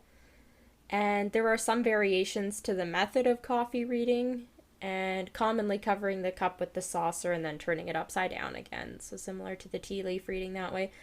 When I looked up coffee reading, it basically looked like brown sludge to me. And then everything was about, I guess, where the coffee wasn't. Where tea leaves is where the tea leaves are. This is more about, like, where it isn't. Yeah, and, like, coffee grounds they're grounds, so they're completely shapeless, and they just become such a mush by the time it comes out that, like... Yeah. Oh, yeah. I don't see how anyone could read anything out of that, but I suppose that's why... I looked up they examples. always have to add the spinning, and, I couldn't find a single picture where anybody could even point to anything that looked like anything. So I felt kind of bad. Do you see the orb in the picture? Yeah, sure we do. I see a bug. So I did find, at least in the Turkish tradition, the cup is divided into two horizontal halves. So the symbols appearing on the bottom half of the cup are interpreted as messages regarding the past, and the top half of the cup being messages from the future. Ooh, okay. And alternatively, the cup can be divided into vertical halves, so just like a regular half, to determine yes or no answers, along with the overall outcome of events represented by symbols. So, I guess one side can be yes, one side can be no. Okay. So from Wikipedia it said, for the coffee reading, for example, some fortune tellers may read symbols on the left half as negative events or outcomes, while symbols in the right half are read as positive. Other readers may adhere to the belief that the cup is capable of revealing insights about the past, but it cannot predict events beyond 40 days into the future. Whoa! Yeah, 40 days and 40 nights. Okay. The saucer may also be incorporated into the reading. As with the cup, different variations exist for what the saucer represents, including whether the saucer sticking to the cup indicates a positive or negative outcome. So I guess if there's some section, yeah. Wow. They've thought of everything. Yeah. So getting into some of the symbols. Ooh, yay. I think a bunch of this was from I think this whole thing was from Wikipedia. Like my whole next section. There's many possibilities. Yeah. There's many possibilities of images appearing in a cup, and images formed in the cup are created and uniquely seen by the reader, so it is often said that the only limitation for cup reading or tea leaf reading is the imagination of the reader themselves. I could see that, yeah. Yeah. I mean, you have to have some imagination to be looking into Yeah. tea leaves and just seeing something. It's like that ink blot test. Yeah. Symbols can mean many things, symbols can be many things, including people, animals, physical objects, thoughts, feelings, words, and instincts. Often, the reader will interpret symbols together for a prediction, as well as acknowledging their individual meaning. So that's similar to what you said about tarot. Yeah, it affects each other around it. Yeah. The symbol interpretation can be drawn from history, statistics, pop culture references. I didn't really understand what that meant. There's a Jesus in that see cup. Wolverine. There's his claws. And often nature, as well as how we interact with the world. There are also many classic image interpretations. So this is what I talked about when you were talking about that old, when the guy ascribed meaning to all the cards. Yeah. There's a book called The Teacup Reading. Let me get the name. The Teacup Reading and the Art of Fortune Telling by Tea Leaves, that was written by the Highland Seer in 1881. And, yeah. Ooh. Yeah, it offers... Highland Seer, like Scottish Highlands? I believe so. It offers a comprehensive list of standard tea leaf symbols and their meanings, along with sample configurations and interpretations. And even today, many tea readers still consider this text to be a fundamental resource. So it's kind of like the one. Okay. Mm-hmm. There's definitely part in the Outlander books where there's a seer. Those things, they're hard to forget. They're always depicted pretty gnarly. Wait, am I thinking of a seer or just when they definitely had a sin eater in Outlander. And sometimes they look similar, like to the seer they had on the Vikings. Oh, okay. But yeah. There's it totally probably is the Highlands because they're super superstitious. They're not a little stitious. Anyway. So the size of the symbol that is seen or interpreted also matters. So the larger the symbol, the greater the importance or impact. Oh, okay, yeah, that would make sense. So starting us off in, I guess, the symbols and their meanings, we have letters and lines. So they can link images together or symbols together. And letters can represent the first letter of a person's name in relation to a symbol. So if you have a negative symbol and there's an M or something that you can see beside it, then it could mean that symbol could be coming to you from a person that's name starts with M. kind of thing. That's interesting. Because, yeah, that would definitely make it easier to try and figure out who it's talking about and what. Yeah. So that's for letters. So they're almost always just going to be attached to something. So it's, if you can make out a letter, it's what it's closest to. That's another symbol. And lines formed by tea leaves can indicate a travel or a trip. There's lots about trips and travel. It seems to be the biggest thing. I wonder if that's like a psychic's go-to as well. Are you going on a trip soon? No. Maybe. I don't know. So no, it's fun though. It's fun stuff to think about. Yeah. The longer the line, it can signify a longer journey. If you have a broken line or a wave, it could indicate delayed journeys as opposed to straight lines, which could mean rapid trips. And numbers can also be seen, and if they're near the line, it could signify the length of the journey. Oh, cool. I like that. Yeah. Dots is also pretty important, so they're normally also something that's going to be surrounding a symbol. So they could be surrounding or near symbols, and lots of times they mean that money can be coming in. So you want lots of dots for the most part. Okay. Because it almost always means money. And depending on the symbols, obviously in their other contexts, but a lot of times dots equals money. Dots, yeah. dots. Everybody. Yeah. And a number of symbols in a cup can signify what phase a person is in their life. So if there's a bunch of symbols that you can read, it means that it's a very significant time in the sitter's life. As opposed to if you can't really make out anything, maybe it's just not a significant time. Maybe there isn't a lot that like needs to be discussed, I guess, going on at that time. Right, can be a good thing. Yeah, it doesn't have to be a bad thing. It could just be a period of rest for you, right? Yeah, change is great, but it's not change is good too. Yeah. So I did find a kind of a good, this was the best example I could find of a tea leaf cup. It's basically a diagram. It's from TUSA.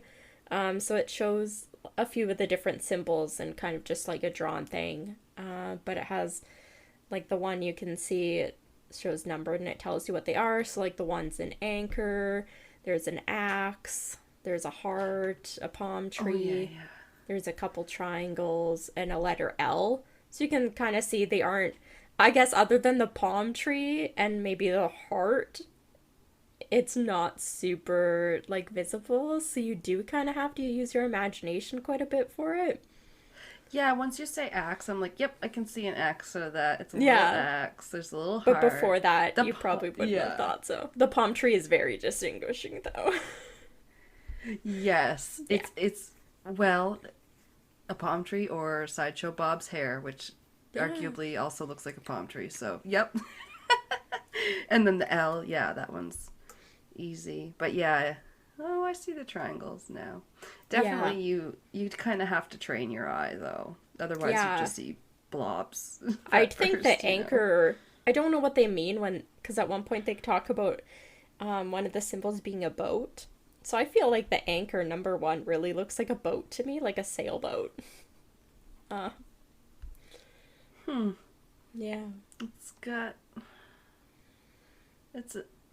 I guess it's like an anchor that's got 2 crossbars. Yeah.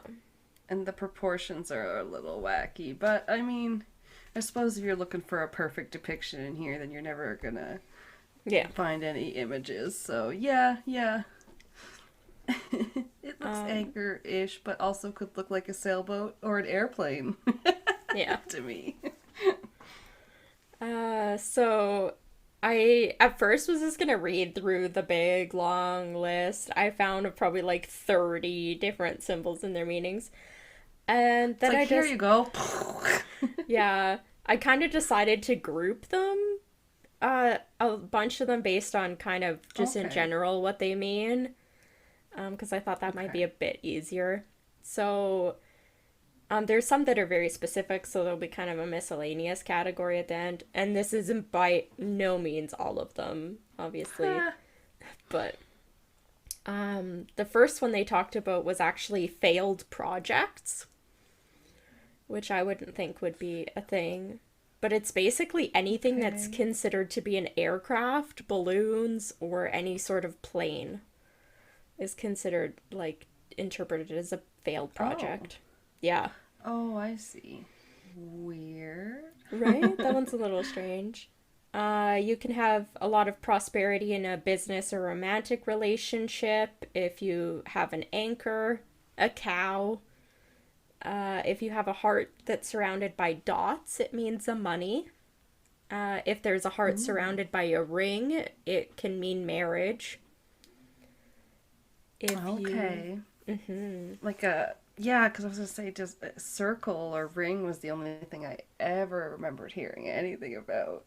I mean, I don't remember any of the other ones. I thought maybe if you saw a ring by itself, it was like a wish or something. But then again, maybe that's just what the lady reading mine said. You know, it probably is her own thing. A house can mean business success. And then a swan. For good news, you can have an angel, which is nice. Oh, okay, makes sense. Weirdly, a dagger means help from friends. Oh. Yeah. Nice sharp dagger to watch your back with. Yeah, I guess so. Fish can mean good news from another country. And a pine tree can mean contentment. Or I guess that you're just happy. I like that one. Yeah. I think that one's kind of almost a logical one as well. Yeah. For good luck, there's, of course, the clover. Ah, yes. That makes sense. There's also the elephant, which can mean luck, health, and happiness. Oh, okay. They're cool creatures. Yeah. So the palm tree is actually really good. It can mean success in any undertaking. So that's one of the hot damn. Yeah. I want some of that. Get me some of that, right? Squares can mean comfort and peace. And an acorn can mean good health. Okay. Like you're going to grow up like a big oak tree. Maybe, yeah. For meaning success and long life, you have apples, butterfly. There's the crown that means success and honor. You also have a... Yeah, I like the crown. You can have a hat or any of the heavenly bodies, which would be the sun, moon, stars. You can... Okay. Yeah. You can have a pear, which would mean wealth or social status. And... A pear, like the fruit. Yeah. Okay. Huh. Yeah. And then sheep mean prosperity and success. I guess they do if you sell their wool. Yeah, that's true. That's cool. For overcoming issues, you could see the symbols, the axe or the hammer. So that one's good too. Oh yeah. Hell yeah, you do. You come at those issues. Yeah. Come at them swinging. Yeah. So for money, you can see a car, which would mean approaching wealth. Driving towards it. Yeah. You can have a castle or circles. We have a castle in our name. Yeah. And we have a circle in our logo. A stone circle. Oh, yeah. Now I'm just thinking about manifesting everywhere. Money, money, I'm money. reading into everything. Yeah, sorry. One I probably thought was one of, like, the cooler things was you can also, for money, have a greyhound, like the dog, And it would mean Ooh. fortune from hard work. Because they're pretty hard-working dogs, so... Yeah. That was kind of cool. They, like, race them and stuff. Yeah. Yeah. Wow. As I said, journey or, like, trips is a really big thing. So there's the birds. They can also mean good luck or, like, bringing something to you, like a message. There's a bridge. There's compasses, which mean business travel specifically. Horseshoe, which can mean a lucky trip or success in choosing a partner. Both good things. Yeah. There's a kite, a ladder, and a ship, which would just mean successful journey. For bad news, there's arrows. There's a fox, which would mean a backstabbing from a close friend. You don't want to see no foxes. You also don't want to see a goat, which would mean enemies. An hourglass would mean imminent danger. Oh god, like, yeah. Look behind you. Yeah. Reptiles mean arguments, and scissors means arguments, a breakup, or illness. Just trifecta. Yeah, scissors don't always mean good things. No. But, like, yeah, it seems like every four-legged animal you might see in there, it's just not gonna be great. Yeah. Snakes are also a bad omen. Oh, so yeah. even No animals leg without in- legs. Yeah. Great. Is there death. any animals we do want? Like birds. Oh, right. You're right. Elephants, the butterflies, cows, Okay. swans. Yeah. The cute Then if one. it looks like a cow or a goat, I'm gonna say it's a cow. Yeah, exactly. For death, coffin can mean a lengthy sickness. There's the kettle, as well as a shark, which would mean the danger of death. So get that Jaws music going. Poor sharks. Always getting a bad rap. We were doing that, oh my gosh, yesterday. Rune, because she's really good at crawling now. 2 weeks ago, she learned how to crawl. Now she's a pro. Right. So my She's brother... done nothing but practice since, I'm sure. Yeah. My brother was laying on the ground, and he was doing something on his phone, because Rune was kind of just, like, crawling around, and we were all just kind of, like, doing stuff, so she'd crawl up to us.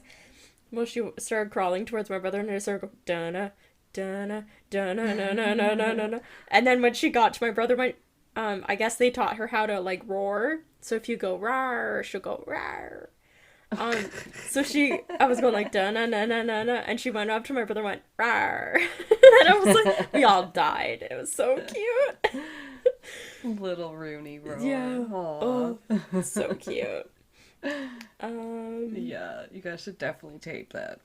Yes. Oh, yeah, I should have more videos of her. So for ending up, I think one of the last bad ones. Nope, there's some in the miscellaneous category. I lied. For trouble, there's clouds.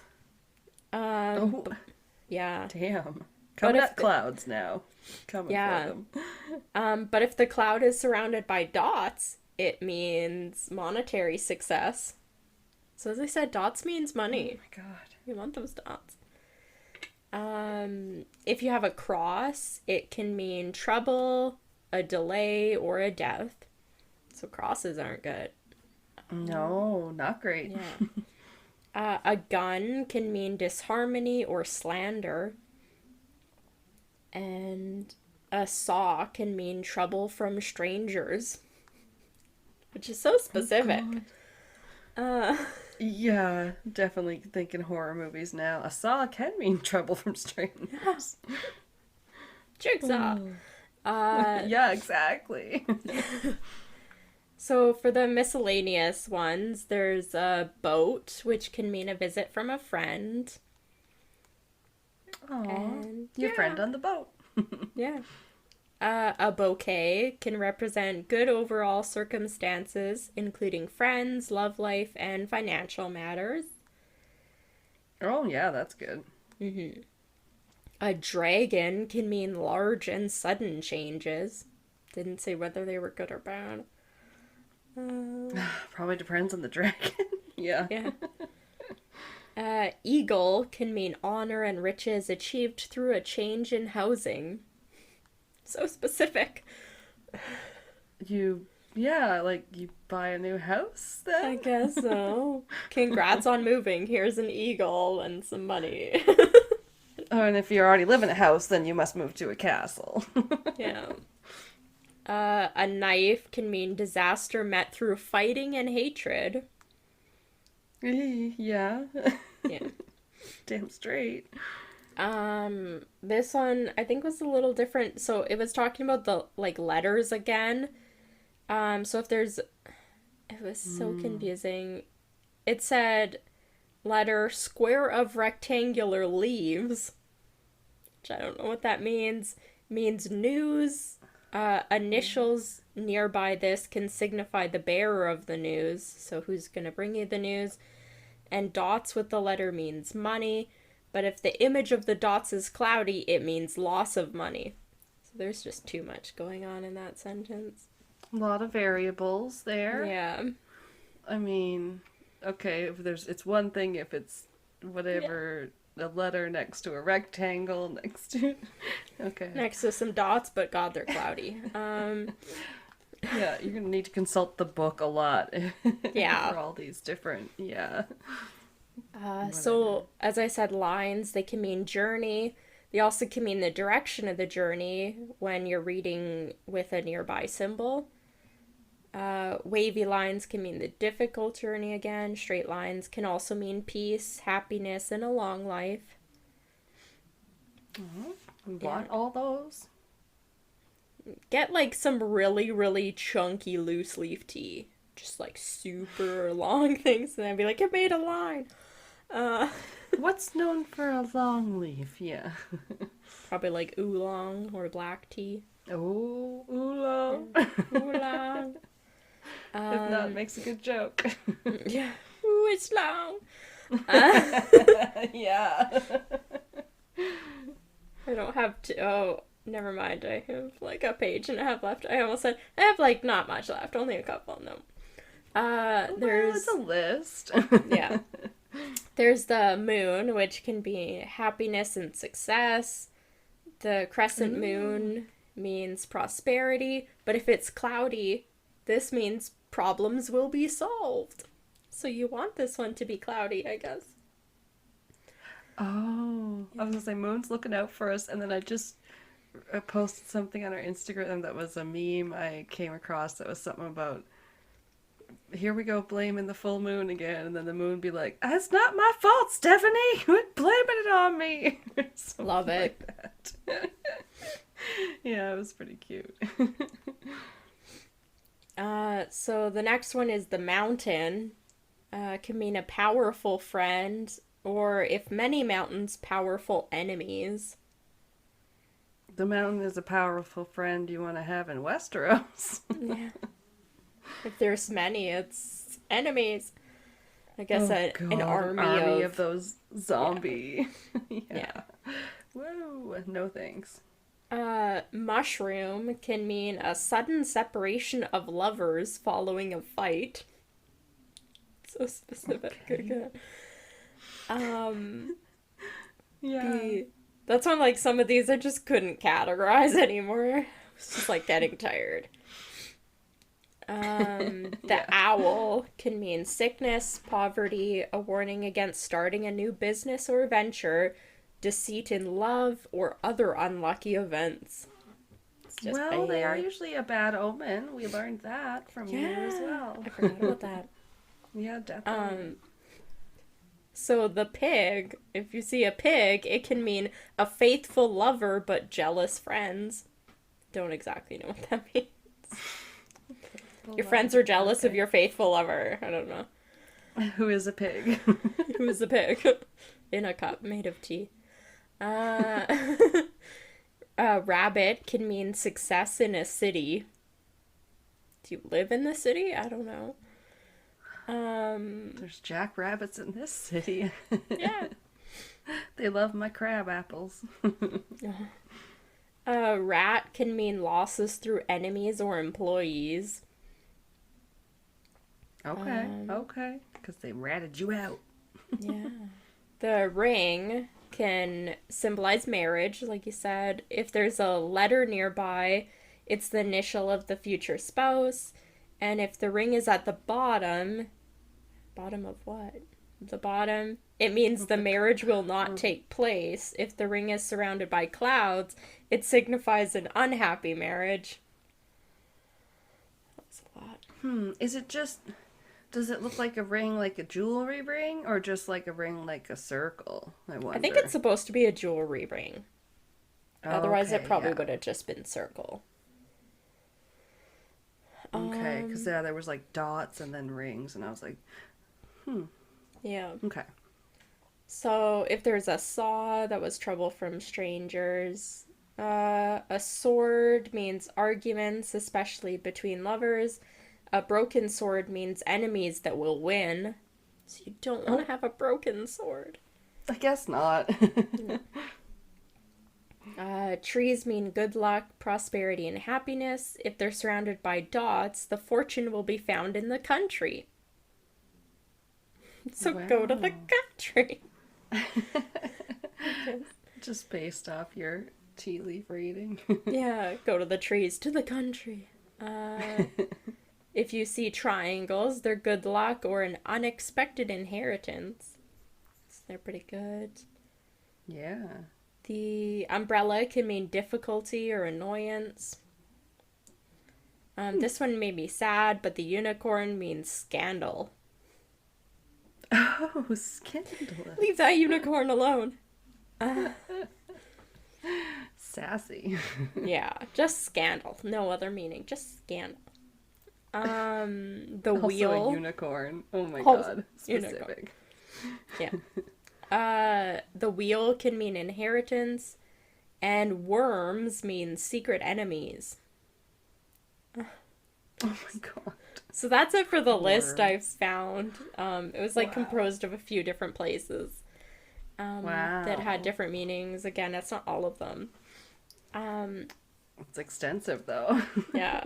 My last little bit was just, it was, I think, a list of 7 fun facts about tea leaf readings, but by the time I got through all my research, I had basically covered 5 out of the 7. So these are the 2 I haven't talked about already.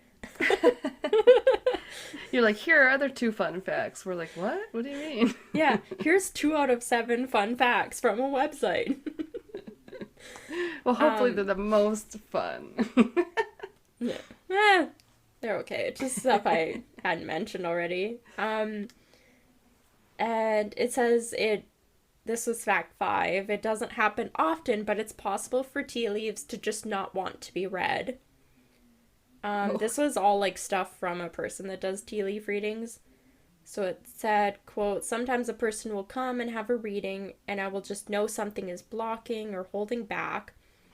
When I look into their cup, all the patterns would be saying to come back at another time, that this isn't the right time to have a reading.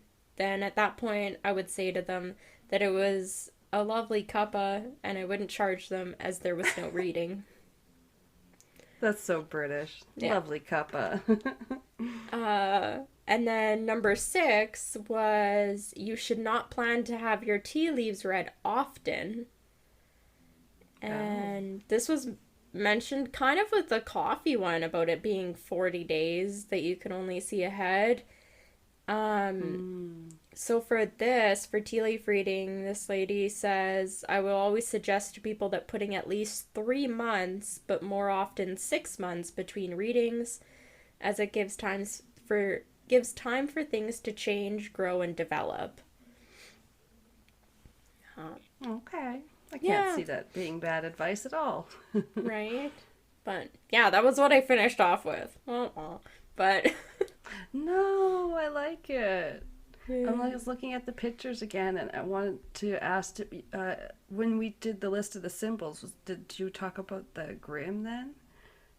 I know you have a picture of it on the drive, but then I couldn't remember if you specifically talked about it. The only thing that was a dog was the Greyhound. It didn't even say a regular dog anywhere. It didn't say no black dog means death. No, but yeah, that's the Harry Potter one. Where it's like, and it's like in the picture, the whole bottom of the cup. It looks like and you can see the eyeball, part of a dog. Yeah, his ears. Yeah. Yeah, that'd be a really lucky reading. Yeah, it'd be like, oh, how big is the picture? Well, there's only one symbol. Giant ass dog. Yeah, and then they'd be like, turn it this way. It looks like a man running with a big hat. I don't know. Sure, I could find a different interpretation. But, yeah. That's awesome. I tried to look up other like movies or TV shows that kind of had tea leaf reading in it, and really the only thing that came up was kind of Harry Potter. Well, that's funny, hey? Yeah, it's not something that's been in a lot of like media or anything. Yeah, why is it that like things like tarot cards and crystals get all the fun? I'd say crystals is like one of the biggest things. That's in like everything now. Yeah, probably because people like pretty trinkets as much as they like also, Yeah. you know, being able to meditate on things and have something to hold on to and look at. Yeah. But yes, we're doing our best keeping it up for the, you know, the maybe not so cool parts of the woo-woo witchy stuff and the lesser known. And I was really cool. I was really excited to hear that all about tea leaf reading. Yeah, I didn't know much before. I think it'd be something that'd be kind of cool for us to try, and maybe for a Patreon or something, and maybe we could each do our own and see if we could post like a picture of it and try and interpret it and see if we can see anything. One thing did say if you can't see something, like you're supposed to kind of look at it and be like, what, like is kind of the first thing that you notice about it, and then start from there. Another thing said, not even just like if you can't see anything, it's not going to be that day or whatever. Another thing just said like even just setting it down and like going and doing something else and coming back. Sometimes you'll see something different. So, yeah. Oh, I could see that for sure. Yeah. You just get a different perspective on it, and it's like one of those seeing magic eye pictures or whatever you have to concentrate on. Yeah. But, yes, definitely. It's a good idea. Yeah, something fun to do. So we do that. You can join our Patreon, and we'll maybe do that at some point. So upload it. I think we'll have a lot of videos coming their way pretty soon. We have our videos like ready to, or in our heads, we have our videos for probably the rest of the year. They're all lined up. Yeah. Filmed just or film them. Yeah. They're all up there. Yeah. But hopefully you guys enjoyed this episode. It was lots of fun for us, I think. We really enjoyed it. And it's a lot more uplifting than true crime. Yeah. But speaking of that, we are doing some fun true crime next week. And by fun, I mean murderous, which is everyone's favorite, apparently. Yeah, we're going to be doing some older cases that used to be cold cases. Were cold cases for quite a long time, and then were solved for one reason or another. Yes. Which is always nice, you know, even when it's had decades of nothing, it's nice for families to eventually get closure and everything. It's so true. It's just better late than never. I mean, it's just better all around. Yeah. When people go to jail or whatever, and at least you just know. I don't want to say closure, but you just know. Yeah. So, yeah, they're really interesting cases. I'm excited. Yeah. So, yeah, that'll be next week. Hopefully you guys enjoy it, and yeah, thanks for listening. Yes. Till next time, keep it cryptic. That's what they do on Sinisterhood. Do they? Yeah. Well, their thing is keep it creepy, so it's very similar. Yeah. Anyway. Bye.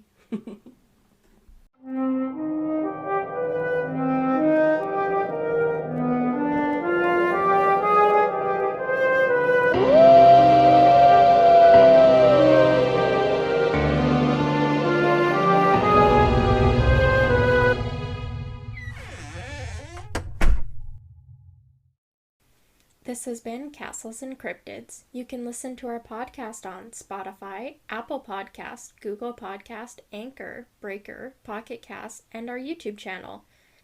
Please rate, review, and subscribe wherever you listen.